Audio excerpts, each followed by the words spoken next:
çekip alıyorsun. Varlık aleminden yokluk alemine gönderiyorsun. Onun için ben yokum. Sen varsın.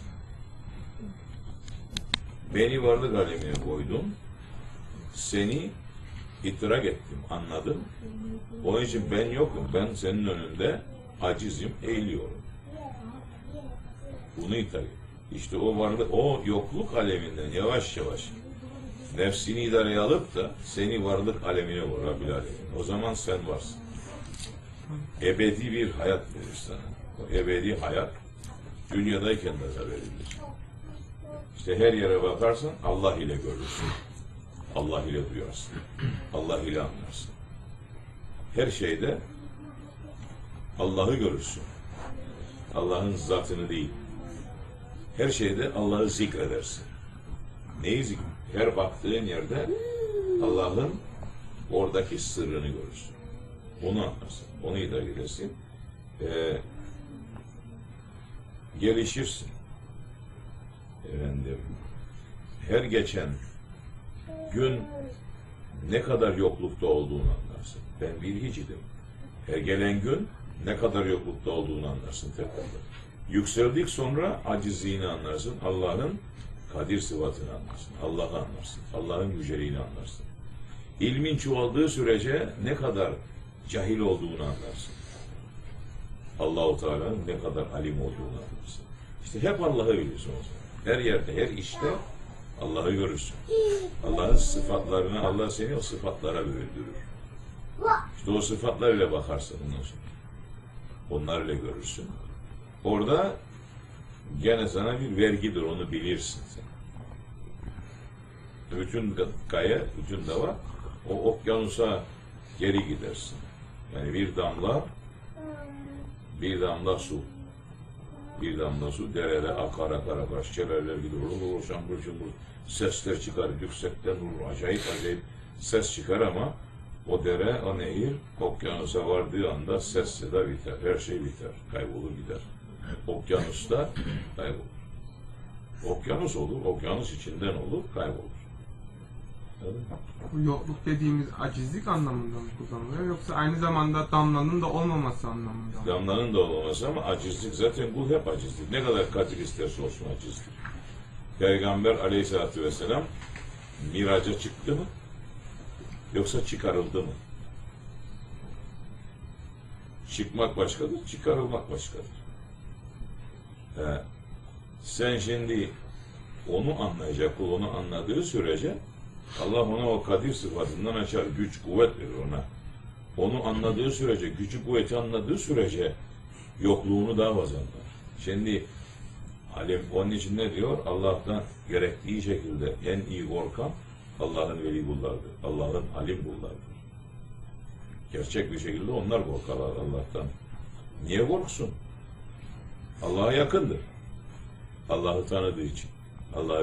Allah'ın yüceliğinde, Allah o yücelikte o aciz kulu karşısına koyup da nasıl baktığını görür, idrak eder, anlar. O zaman ben neyim? Ben hiçimdir ya Rabbi. Ben hiçim. O hiçliği benden al. Beni senin varlık aleminde kaybet. Ben bunu istememdir o zaman işte. Varlık aleminde kendisi de durmak istemez artık. Onun için o basamak basamak seyri sülükte olan kişiler ne yapar? İrade-i cüz'iye, irade-i külliye vardır. O gerçeği anladığı vakit ben bu iradeyi istemem artık.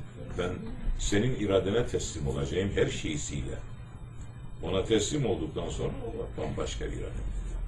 Sen kendi iradenle iş yapmıyorsun artık.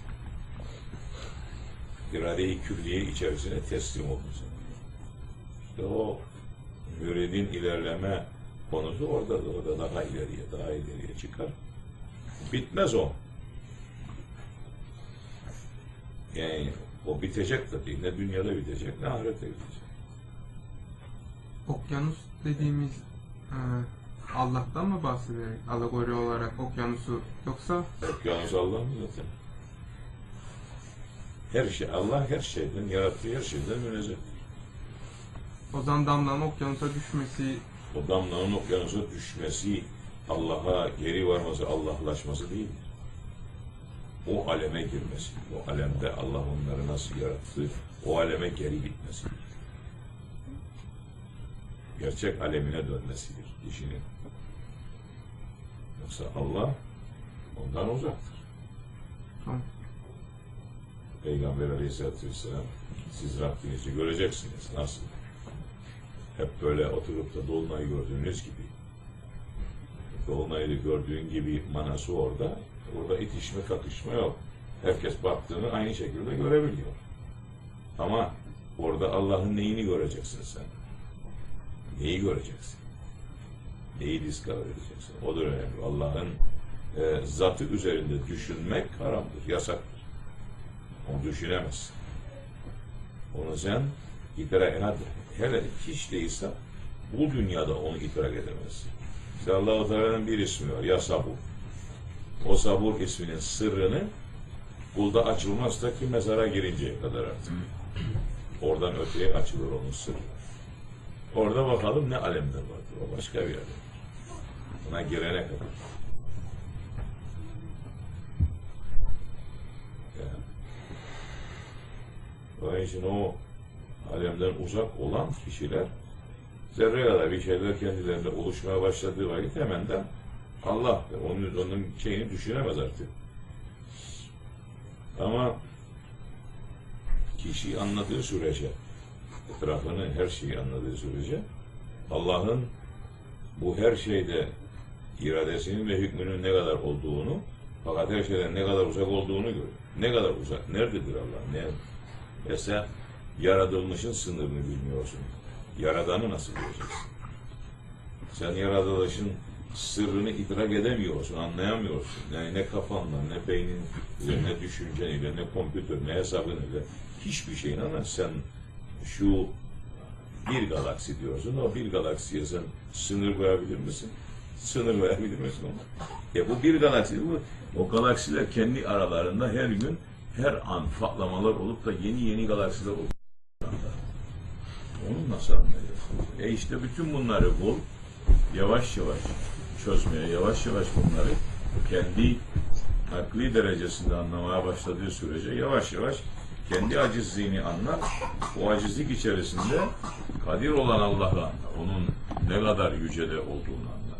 Ve bütün bu mahlukat içerisinde kendisine kula verdiği değeri anlar işte o zaman. Ne büyük bir değermiş bu. Değeri o zaman anlarsın. Allah'ı tanıdığın sürece değeri anlarsın. Allah'ı tanımadan, bilmeden değeri anlamazsın. Onun için nefsini bilen Allah'ı bilir. Nefsini bilen, kendini tanıyan, nefsini bilir manası, kendini bilen, kendini tanıyan, yavaş yavaş acizliğini çözen kul, Rabbini bilir. Rabbini bilen Rabbine kulluk eder.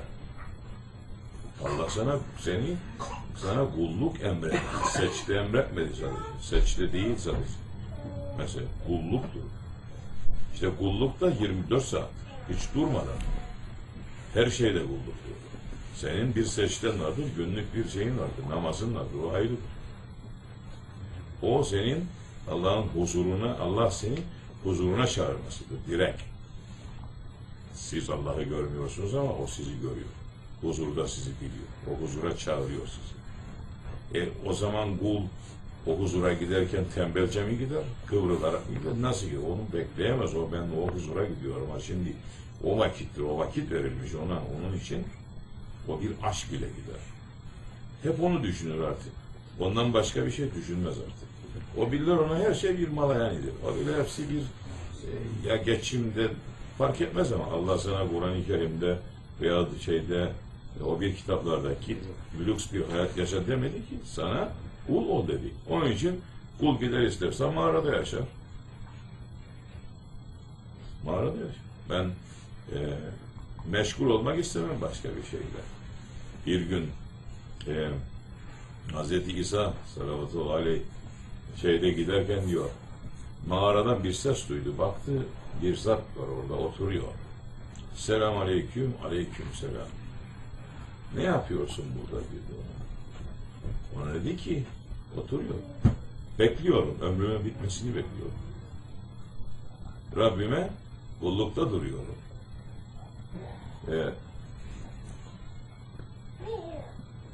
Burada kullukta duruyor.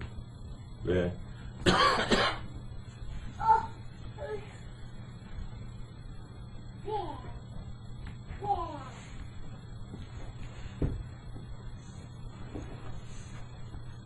sohbeti kesme bir daha. Canlı okurum seni. Burada oyun sohbet yapılmıyor şimdi. Kestimin bütün irtibatı koparırsın. Ondan sonra da o makineyi kafanda kırarım. Bir de çekiyorsun başkası görsün diyor. Bunu da koy görsün insanlar. Estağfurullah. 100.000 kere söylüyor. Bir kere değil. Kitaptan okumuyoruz. İşkembeden de konuşmuyoruz.